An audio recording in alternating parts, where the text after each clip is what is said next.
idol. Yan, no? Nasa bukid tayo syempre. Wow, bukid.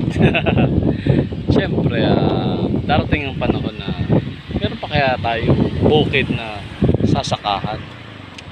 Kung gagawin lahat ng tao na subdivision, diba? Kaya nakakalungkot dahil nauubos na ating mga kabukiran, pero dahil dumarami ang tao, diba mga idol?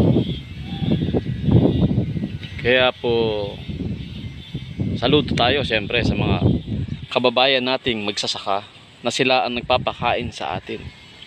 Pero kabaliktaran sila nagpapakain pero sila mahihirap, diba?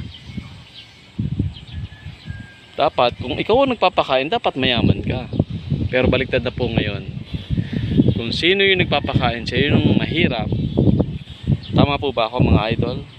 Kung mali po ako, mag-comment na kayo.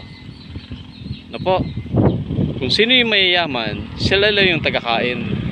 Pero ang tunay na mayaman, ito ating mga magsasaka. Na po, dahil sila ang nagpapakain sa atin. Kung walang magsasaka, walang magtatanim, wala tayong kakainin. Kaya saludo po tayo siyempre mula sa idol ng Kabuyao, mga magsasaka natin mula dito sa Kabuyao City, Laguna.